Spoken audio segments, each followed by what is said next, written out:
Bem, irmãos, sejam bem-vindos. Vamos estar aqui fazendo um estudo sobre o livro de Filipenses, capítulo 1, versículo 6. E vamos acabar lendo outros versículos também nesse mesmo capítulo, para a gente entender o contexto que o apóstolo está falando. E vamos ver do que isso trata no contexto de ser igreja. Amém? Então vamos primeiro à leitura do texto. Diz assim em Filipenses 1:6: Tendo por certo isto mesmo, que aquele que começou a boa obra a aperfeiçoará até o dia de Jesus Cristo. Amém? Esse é o verso que nós vamos ler. Vamos orar. Pai amado, Santo Deus, pedimos a Tua graça, a Tua misericórdia para abordar a Tua palavra, que o Senhor possa estar nos encaminhando, nos dirigindo, iluminando nossas mentes, preparando nossos corações para Te ouvir, Pai. Fala conosco através da Tua palavra, em nome de Jesus. Amém. Então vamos, irmãos.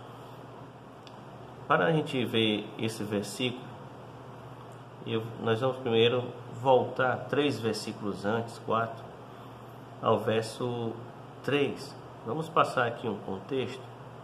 Amém? Diz assim o Filipenses 1:3. Diz: Dou graças ao meu Deus todas as vezes que eu me lembro de vós. E o 4: Fazendo sempre com alegria oração por vós em todas as minhas súplicas. Veja, irmãos, o apóstolo Paulo está orando, está aqui escrevendo, agradecendo a Deus pelos irmãos da igreja de Filipenses. E ele cita que em suas orações sempre são marcadas por alegria. Ele está fazendo orações com alegria por esses irmãos. Veja que a razão dessa alegria está aqui no versículo 5, que os irmãos são cooperadores do Evangelho desde o primeiro dia. Então, desde o primeiro dia que eles se converteram, criou ali aquela igreja, os irmãos têm cooperado com o apóstolo, cooperado com o Evangelho. E isso traz alegria ao apóstolo Paulo. E essa alegria, ela é direcionada nas suas orações. O capítulo 1, versículo 6, esse que nós lemos, vai dizer, com esse pano de fundo, ele vai dizer: tendo por certo isto mesmo, ou seja, eu tenho certeza, pois aquele que em vós começou a boa obra a aperfeiçoará até o dia de Jesus Cristo. Veja, aquele que começou a boa obra em vós a aperfeiçoará. A obra que o Espírito Santo começou, aquele que começou em nossos corações, regeneração, transformação, a habitação do Espírito Santo, ele tem um alvo crescente. É uma progressão de aperfeiçoamento até o dia de Jesus Cristo. Paulo diz que essa obra é crescente e ela vai em aperfeiçoamento. Quando chega no versículo 7, ele diz, eu vou ler aqui o 7, diz assim: Tenho por justo sentir isto mesmo de todos vós, porque vos retenho, guardo em meu coração, pois todos vós fostes participantes da minha graça, tanto das minhas prisões como na minha defesa e confirmação no Evangelho. Veja a ligação que o apóstolo faz aqui. Perceba que ele demonstra naquela igreja, dizendo: olha, eu guardo vocês no meu coração. Vocês são participantes da minha graça. Vocês são participantes das minhas aflições. Vocês não são espectadores, vocês são participantes. Eles caminhavam de perto com o apóstolo. O versículo 8 dele chama Deus como testemunha disso. Ele diz: porque Deus me é testemunha das saudades que de todos vós têm em entrañável afeições com Jesus Cristo, de Jesus Cristo. Paulo convoca Deus aqui como testemunha da sua alegria, do seu amor, das saudades que ele tinha por aquela igreja. Veja isso. E toda essa construção nos leva até a oração propriamente dita. O que está nessa oração de alegria? O que ele pede em alegria para essa igreja? Versículos 9 a 11. Diz assim: e peço isto, que o vosso amor cresça mais e mais em ciência, que é conhecimento, ciência e em todo conhecimento. Esse verso em algumas versões vai estar conhecimento e discernimento. Versículo 10, para qual a finalidade? Para que aproveis as coisas excelentes, para que sejais sinceros e sem escândalo algum até o dia de Cristo, cheios dos frutos da justiça que são por Jesus Cristo, para a glória e louvor de Deus. Então vejam, irmãos, quais são os pedidos de Paulo aqui nesse texto? Ele pede, irmãos, que o vosso amor transborde, mas que ele transborde em conhecimento e discernimento. Conhecimento e discernimento. Percebam que o propósito da oração de Paulo é para que os irmãos apliquem o amor deles nessas duas coisas. Ele está pedindo isso aos irmãos quando escreve, mas antes ele ora a Deus. É isso que move o coração dele em oração por aqueles irmãos. E veja que falta essas coisas tem em muitos locais hoje, muitas pessoas. Veja que o direcionamento da oração para que o amor deles não é que seja, apliquem o amor nessa atividade, nessas ações. Ele diz, não é o ativismo, é que o amor de vocês leve vocês ao conhecimento de quem Deus é, conhecimento de Deus e ao discernimento das coisas. Então podemos utilizar o dom do Espírito Santo, que é o discernimento de espíritos. Veja que duas coisas caminhando junto. Coloquem o amor de vocês nessas duas coisas. Mas ele pede a Deus que Deus faça isso acontecer, que dê esse foco aos irmãos. Para que ele pede isso? Porque ele está falando de amor, de coração e envolvido com essas áreas. O versículo 10 diz, olha, para que vocês aprovem coisas excelentes, para que vocês não percam tempo com coisas que não são excelentes, para que vocês sejam sinceros, para que vocês sejam sem escândalo.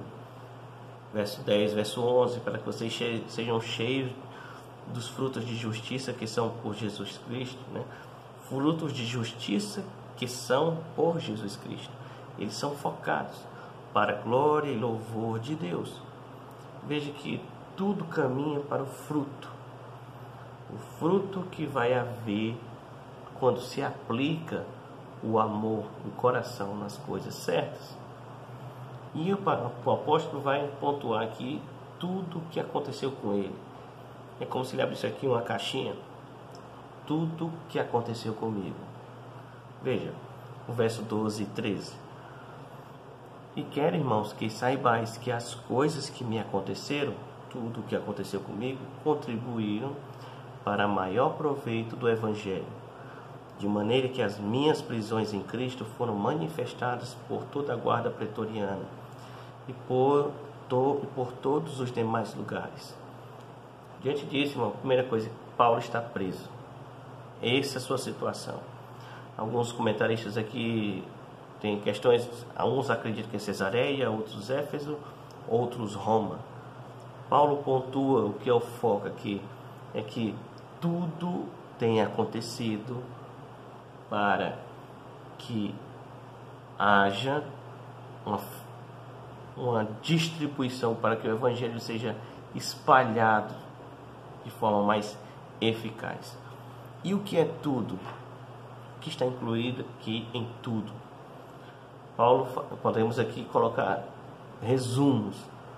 Você, quando vê tudo, leia sofrimentos, perseguição, dificuldade financeira, problemas, confrontos, naufrágio, abandono de discípulos, tribulações, prisões, é tudo.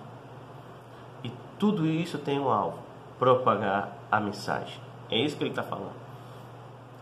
E aqui o texto diz que ele está literalmente sendo conhecido aqui como um preso por conta de Cristo. É isso que trata o texto. O apóstolo aqui, também nós podemos lembrar que antes de estar preso, como era que era o procedimento? Paulo tinha uma jornada dupla. Ele confeccionava tendas e depois tinha a venda dessas tendas. E além disso, dessa atividade que ele tinha para não ser um peso aos irmãos, aquelas comunidades recém-criadas, ele utilizava o tempo livre dessa atividade para a pregação do Evangelho. O apóstolo Paulo tinha que lidar aqui com o seu trabalho, com a sua jornada de pregação, e além disso ele tinha que se preocupar com as igrejas fundadas, com os pastores, com os crentes, as heresias, falsos ensinos, opositores, prisões. Então veja que, observe isso, que o Deus que chamou o apóstolo, o Deus soberano, poderia remover todo empecilho, toda confusão, toda vírgula, todo impedimento, toda distração. Ele poderia remover essa questão de ele ter uma profissão e se ocupar nas duas coisas. Agora veja que isso não interessou a Deus e também não interessou o apóstolo Paulo. Veja que ele está preso aqui por causa da palavra que ele anunciava. Pensa aqui que Paulo, se ele mudasse a palavra, aliviasse, procurasse ali facilitar para ele mesmo, ele poderia estar solto. Nós analisaríamos que Paulo, solto, seria melhor do que preso. Essa seria a nossa conclusão.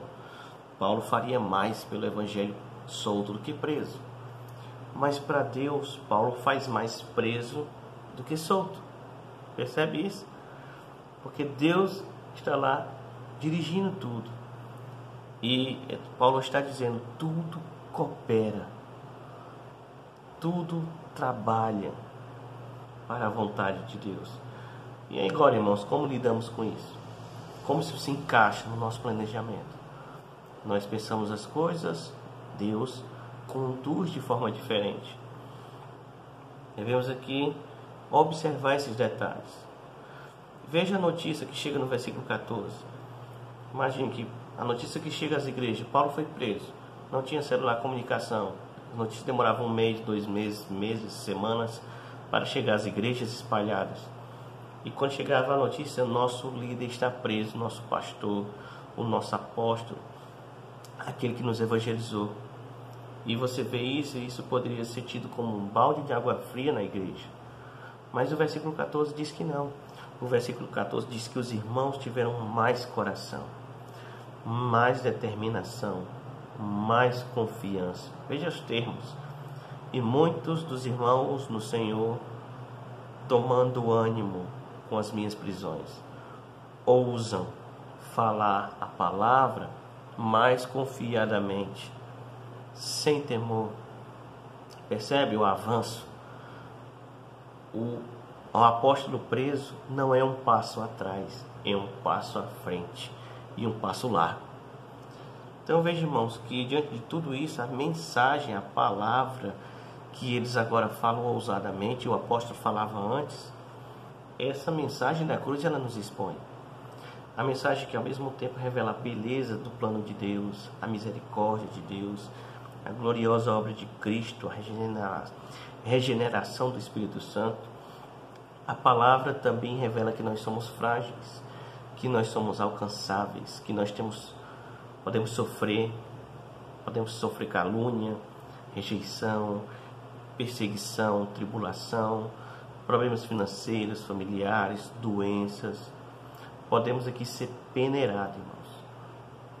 E veja, o Deus que nós servimos, Ele e que pregamos, Ele é inalcançável. Ele é imbatível. Ele é o Todo-Poderoso. E enquanto pregamos Ele, aqueles que rejeitam essa mensagem, rejeitam a Deus ou ficam ofendidos, não podem alcançar a Deus, mas podem nos alcançar.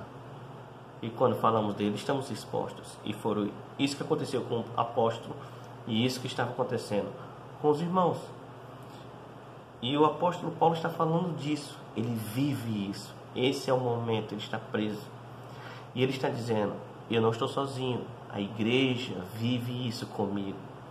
A igreja chega junto. Devemos ter essa clareza no nosso dia a dia, todo o tempo, porque as coisas vão acontecendo e vem aquele monte de coisa de uma vez. Devemos aqui parar e perceber o que Deus está fazendo. Ainda que existe nesse texto de Filipenses 1 o grupo dos que anunciavam a Cristo por motivações erradas. Veja o verso 15, 16 e 17. Diz assim, verdade é que também alguns pregam a Cristo por inveja, por porfia, que vai ser rivalidade em outras versões, mas outros de boa vontade.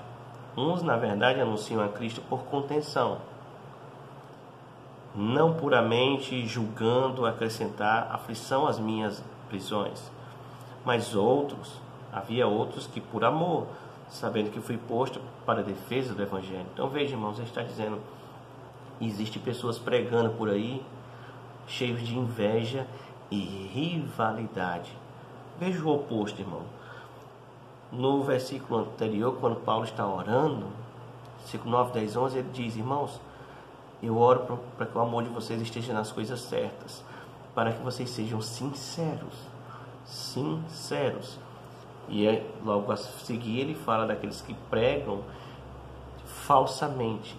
O coração deles está com motivos errados, cheio de inveja e rivalidade. Está dizendo, irmãos, eu oro para que o amor de vocês esteja no canto certo, para vocês não serem assim. E havia aqui alguns que estavam anunciando Cristo por ambição, faziam isso para aumentar. Paulo diz, eles fazem isso para aumentar o meu sofrimento. E veja que Paulo está preso, está limitado, está impossibilitado de lutar com eles.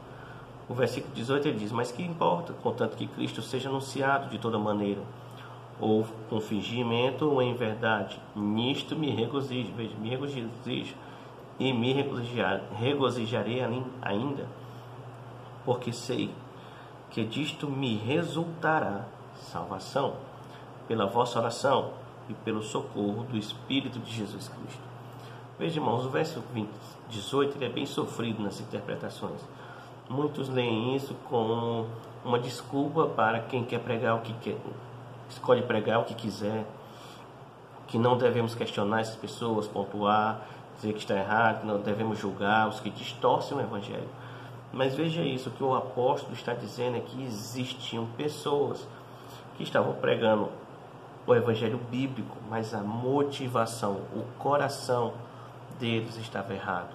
O coração deles estava contaminado, cheio de inveja e rivalidade. A mensagem estava correta, mas não tinha vida, não tinha sinceridade. Era com segundas intenções. O trabalho era fundado em inveja e rivalidades. Paulo olha isso e diz, eu vou me alegrar, porque eu sei que vocês estão comigo. Eu sei o que Deus está fazendo. Eu estou preso, mas Deus não está ausente. Eu estou limitado, mas Deus tem tudo ao seu dispor. Eu estou aqui, mas a salvação vai crescer, vai resultar em salvação. Ele diz, eu sei, irmãos, que vocês oram por mim. Eu sei o que Deus está fazendo. Então veja, irmãos, por que Paulo tinha essa certeza? Aí vamos precisar do contexto da criação dessa igreja. Paulo conhecia esses irmãos. Atos 16 diz que Paulo não desejava ir à Macedônia, mas o Espírito Santo, olha o controle aqui, Deus, o faz ir à Macedônia, o faz ir a Filipos. Ele tem um sonho que vê um homem em pé dizendo, venha à Macedônia, ajude-nos. E ele vai à cidade, investiga, descobre um lugar de oração perto do rio e passa aí àquele local pregar a palavra de Deus. Atos 16:14 diz que Lídia se converte porque o Senhor lhe abriu o coração. Veja Deus agindo. Deus impede Paulo de ir a outro local. Deus leva a Filipe, o Espírito Santo leva a cidade de Filipos, os filipenses. O Espírito Santo vai lá e o Senhor abre o coração para que Lídia compreenda e se converta. E Paulo passa dias e dias ali pregando aquela igreja, formando aquela igreja. Até que um momento acontece lá um episódio e ele expulsa ali um espírito que estava sobre uma jovem. E existiam pessoas que se aproveitavam daquela jovem, ficam aborrecidos com a situação, e a partir daquele momento fazem ali uma trama para prender o apóstolo. E veja, aqueles irmãos que passaram dias e dias do lado do seu pastor, aquele que estava pregando a palavra de Deus para eles. Veja aquela igreja dos Filipenses. Eles estão vendo agora Paulo e Silas sendo arrastados pela cidade. Atos 16, 18 e 19. Eles estão sendo arrastados porque estão fazendo bem a uma mulher que estava acorrentada. E os filipenses ali daquela igreja estão vendo depois, em Atos 16, 22 e 23, estão vendo Paulo e Silas sendo despidos, açoitados, amarrados num tronco.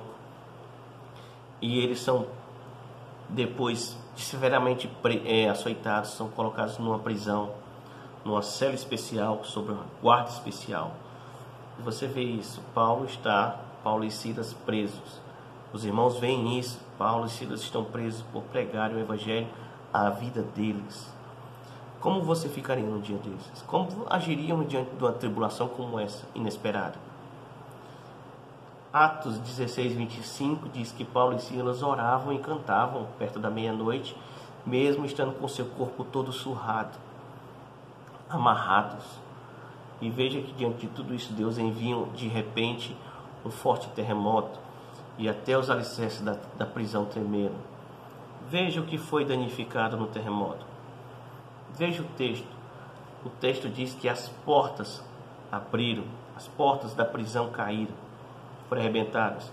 E aí você tem eles presos e a porta aberta. Como você vê isso hoje? É um livramento de Deus. Mas Paulo não vê assim. Ele continuou lá dentro, preso.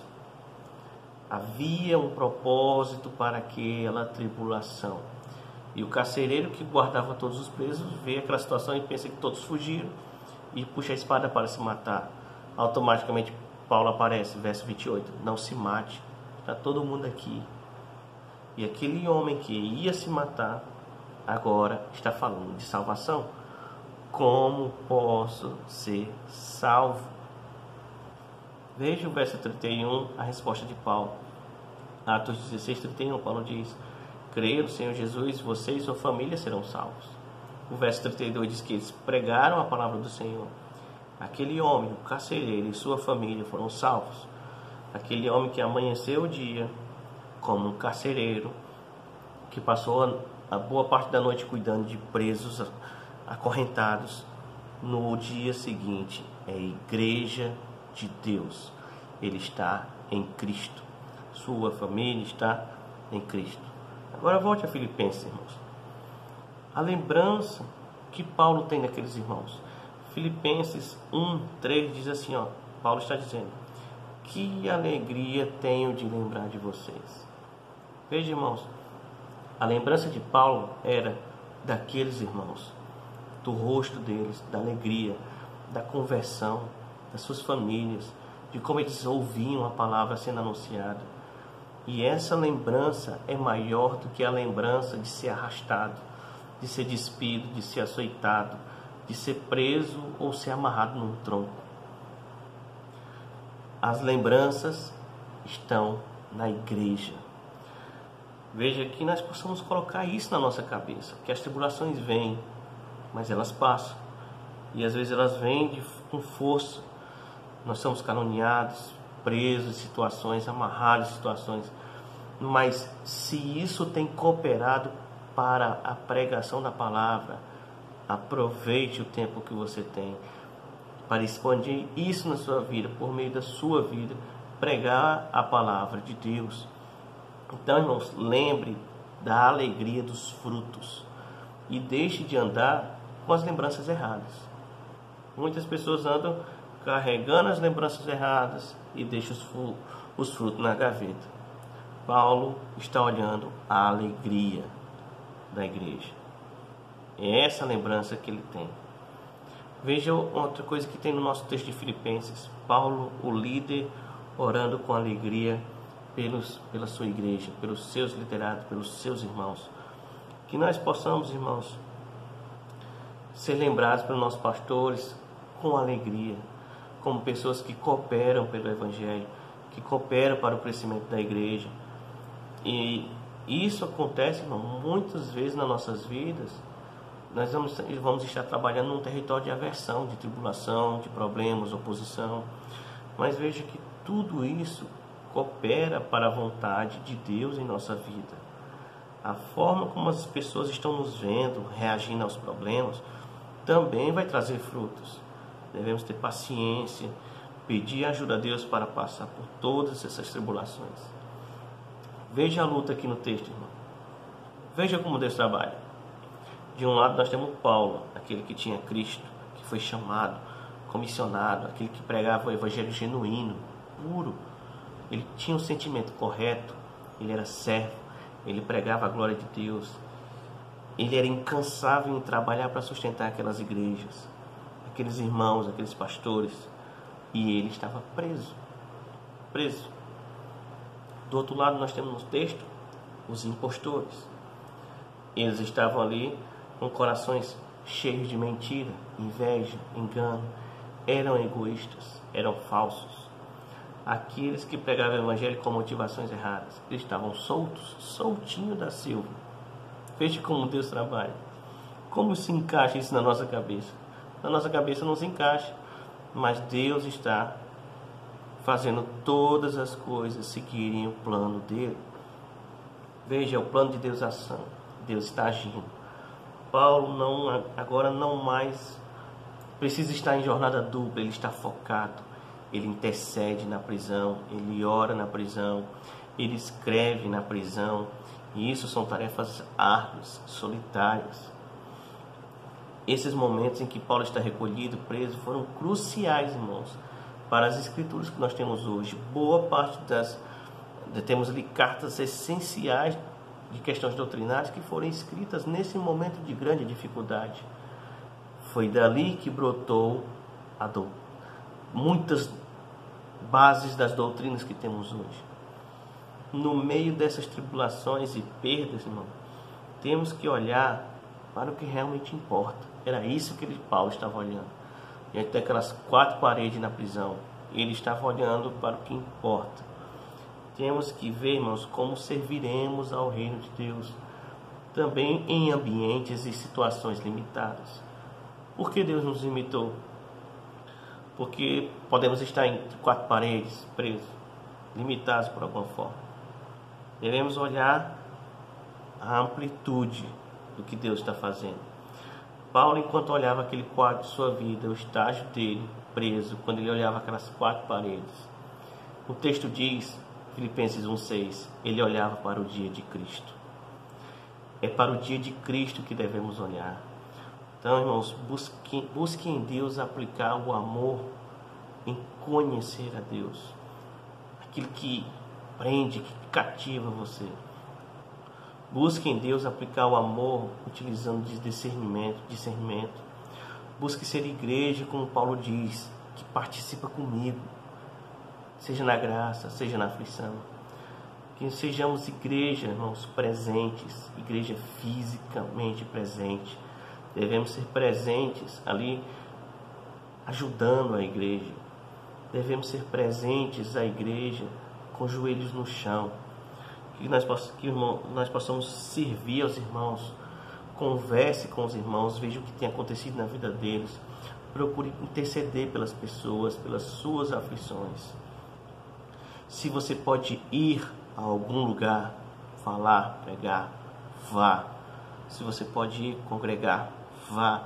Se você não pode, ore, interceda, ligue, busque, esteja no grupo.